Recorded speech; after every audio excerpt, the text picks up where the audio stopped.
Hi, I'm the Moorlander and this is Moorlander Tactical. Now it's fair to say if you have a rifle, carrying it around all day can be heavy, and sometimes you just want to let go of it but you don't want to put it down on the floor, which is where slings come in.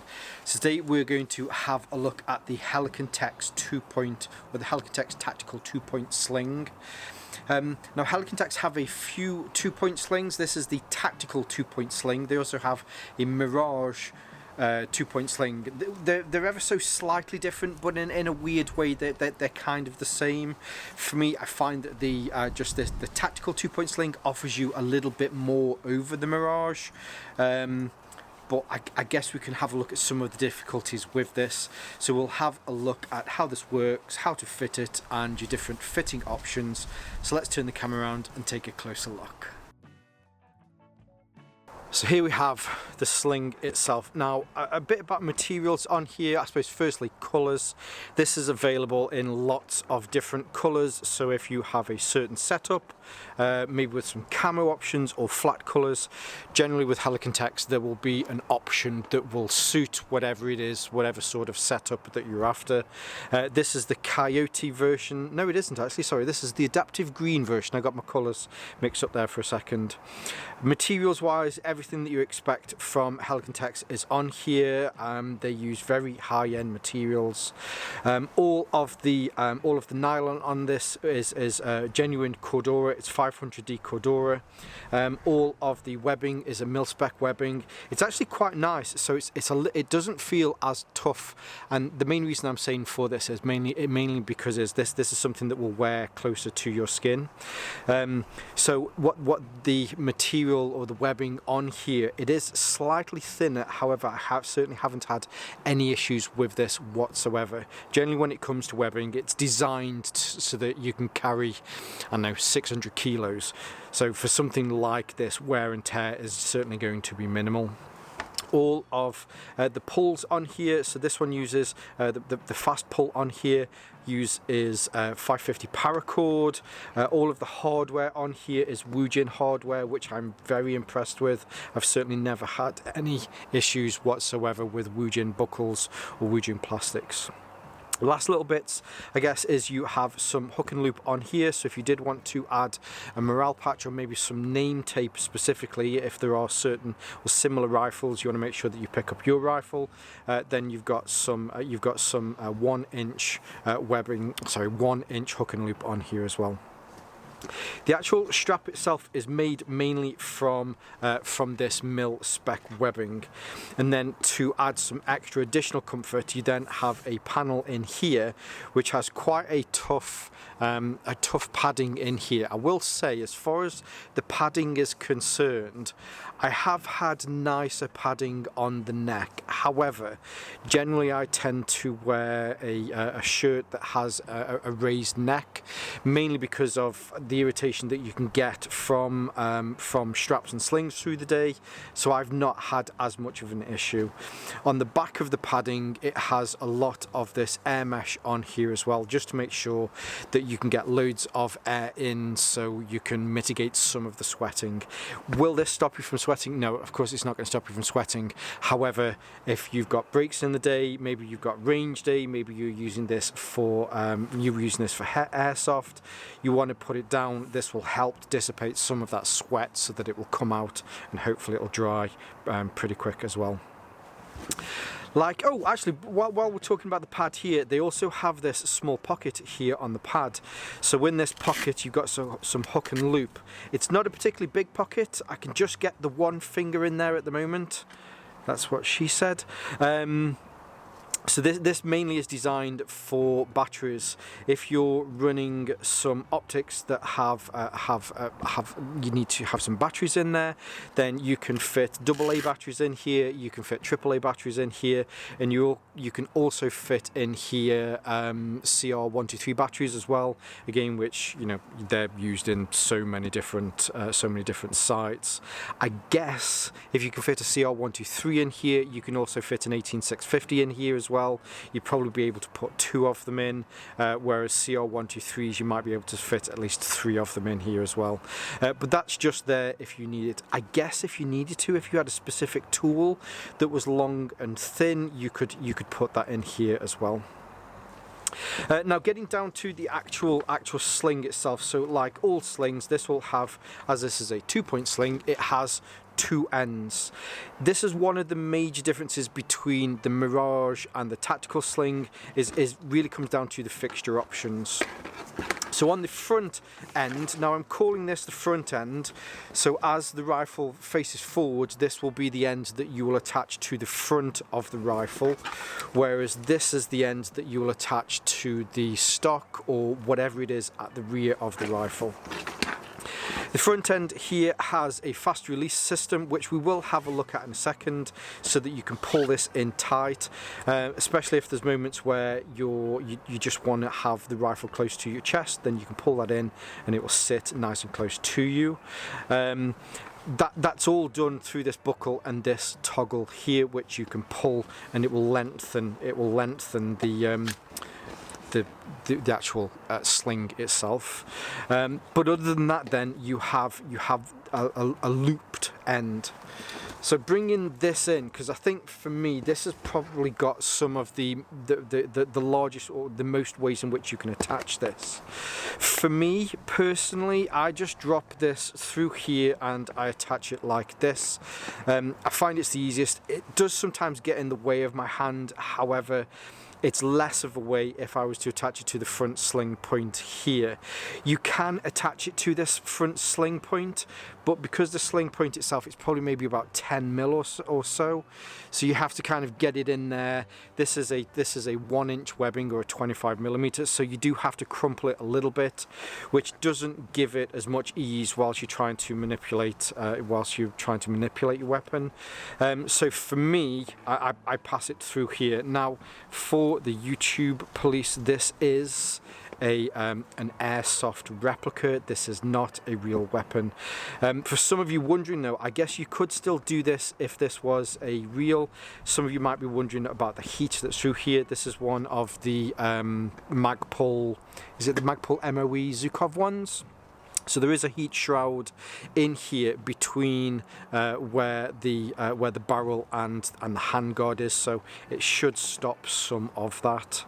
Now, rather than doing it, and I will explain why I do it through here at the bottom, because it does seem a little cack-handed to start off with.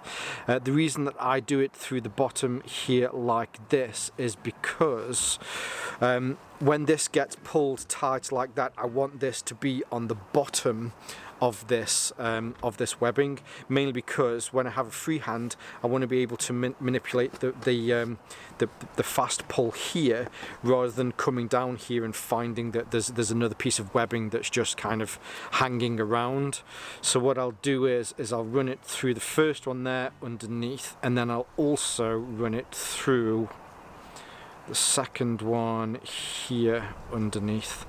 Now, there isn't a right or wrong way to do this. If you want to run it over the top, then of course you can do. I guess this is a little Randy's tip from Moorlander Tactical. As I say, that's always out of the way now. I have my hand here. If I need to be able to pull this, I can pull this now and not have to worry about this end.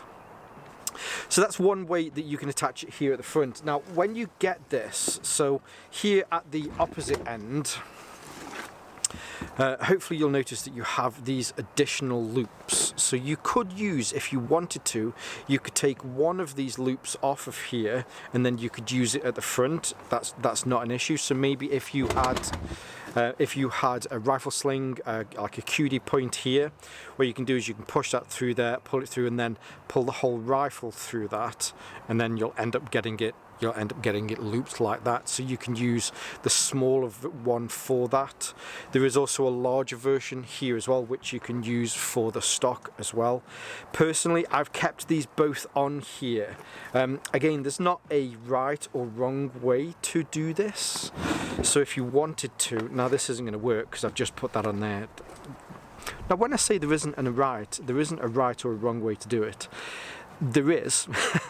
Really, what you should try and do is you should try and fix the end that has this loop on, mainly because what you're going to do is you're going to pass that loop around there, and then you're going to pull this through so that it loops onto the stock like that. So that kind of is the right way to do it. Now, if you're wondering, as far as the stock here on the end, I've put this on my AK here mainly because this has the smallest stock that I have. I've put this over my M4 with the buffer tube and the collapsible stock. It works fine. It certainly doesn't slip over the end. I've also tried this on a rifle, sniper rifle, with a more of a kind of traditional stock, a wooden stock, that fits on there perfectly as well. Now, the way that I do this is actually ever so slightly different, and what it does is it just makes sure that it locks your sling into position, and it locks it in there fast. If you were to leave it on like this, it won't get past there unless the rest of the sling starts to go through this loop, in which it can, there's a chance that it might slip off. The way that I've been doing this is I've been passing this bit round here and then through this loop, and then pulling the rest of the strap through. Now, it might seem like I've overcomplicated it slightly, but what it does is, first of all, it cinches this down into this position a lot better. I still have, when it's down here at the end, I've still got enough room that maybe I can fit a finger or two in there, so it still allows some of this movement whilst I'm, doing whatever it is that I'm doing with the rifle. But then it just locks that into there. When it comes closer to the end now, it makes it more difficult for that webbing to be able to pull through it. And now, even just pulling it down slightly, it's even less close, or it's further away from the end, because of this extra little bit of webbing that's used in there just to lock this off a little bit more. Now, having it without doing it this way, it's never slipped off the end. It's never been an issue. However, I've not stumbled, I've not dropped this rifle and it's yanked up to the end there. The way that I've done it like this just means that it's even more secure. Now, if it was that maybe you had a PDW stock and you wanted to just wrap it around one of the arms, you could do that instead, and you probably wouldn't need to do it in the way that I've done it, because it's just simply never going to come off, is it? If it is, again, that you do have rifle mounts on here, instead what you could do is, so if I were to undo this, let's get this undone here, I can undo this, and then go through here. Hopefully you'll be able to see now. So there are those attachments. So if you did want to take one off, put it on the front, take one and put it on the back, or if you're just using one of these traditional rifle mounts, then you can pass it through there and you can use those instead. So we now have the sling attached here on the end with that little kind of way that I do it, which again certainly I find that it helps like that. Then on the front here, I have this passed through part of the M-lock part on here. Again, no real wrong or right way to do it, other than there are ways to make it ever so slightly easier for yourself to be able to do it. Now, with the sling itself at the moment, this is on its smallest length, shortest length, I suppose I probably should have said there. So in between games, as mentioned, I use this for airsoft. In between games, I can pull down on this, which is this toggle here. I can pull this down and the rifle will sit reasonably close to my chest. I can do whatever it is. If there's an accident on site and you need to stop, rather than putting your rifle down, a lot of sites will allow you just to hold it here as long as you don't touch your rifle to be safe. But whilst during games, you can pull on this toggle, lift it up back towards it, which will then open up the length of your rifle, so it's easier to be able to do whatever it is that you need to do. And then again, when you're finished, you can pull on this toggle, pull it back down again, and then you can hold it very close to your chest then. Now, as far as slings go, it's a great sling. I think it's another example of what Helikon-Tex do. They're not particularly expensive, but I think they're invaluable when it comes to having your rifle to make sure that, you know, it's always close and you don't necessarily always have to put it down to be able to keep your hands free. Now, at this point, and I mentioned it at the beginning, full disclosure, this was sent to me from Military First. I've worked with them now for the last 5 or 6 years. They're awesome guys in Manchester. They did send this to me, but I'm under no obligation to review this positively. You know, I have a great relationship with them. If there's anything that I would change about this, well, I mean, there isn't. As far as slings go, it's a very simple sling and it does exactly what it needs to do. So yes, a huge thank you to Military First for sending this out to me. Now, I do have a discount code. If you use the code Moorlander 10, it gets you 10% discount off non-sales items. I just need to stress that last point. It is non-sales items. If an item is already in the sale, then it's not an extra 10% off. It's just the ones that aren't. But hopefully, it should still be able to save you some be able to save you some cash. Now, of course, I'll leave all of those links below. I will leave some of my social media links here on Moorlander Tactical and my sister channel, Moorlander EDC. And whether you're watching this on YouTube or Rumble, as always, stay safe, stay Moorlander, and stay EDC, stay tactical. I got it wrong for a second, damn it. Anyway, that's it. I'm not going to do it again. Stay tactical. That's it. All right, bye. Hi, I'm the Moorlander. If you got one of these, you should have one of these. Simples.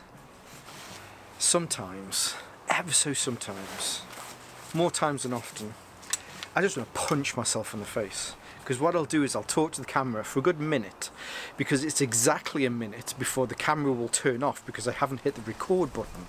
It'll then turn off. I'll hit myself in the face and wish that I'd pressed the record button, because now I've got to do all that a bit again.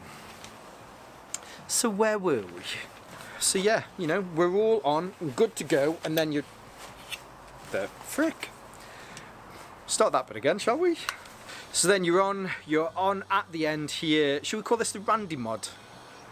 No, I think Moorlander mod sounds better, doesn't it? Moorlander mod, not the Randy mod. The Randy mod might work. Let's go with Moorlander mod. I tell you what, I'll phone Helikon-Tex. I'll get, guys, how does Moorlander mod sound? And they'll be like, who are you? Awkward. So yeah, now this is coming out today. It's Friday. Hope you all had a good week. I hope you've all got a great weekend of pew-pewing ahead of you. Whether you're airsofting, whether you're doing range days, whatever it is that you're doing. If you're in the US, if you are thoroughly enjoying your 2A freedoms, then why the frick not? Oh, the rest of the world as well, if you have similar rights that we don't have here, because we're shit. Anyway, have a cracking weekend and get yourself a sling.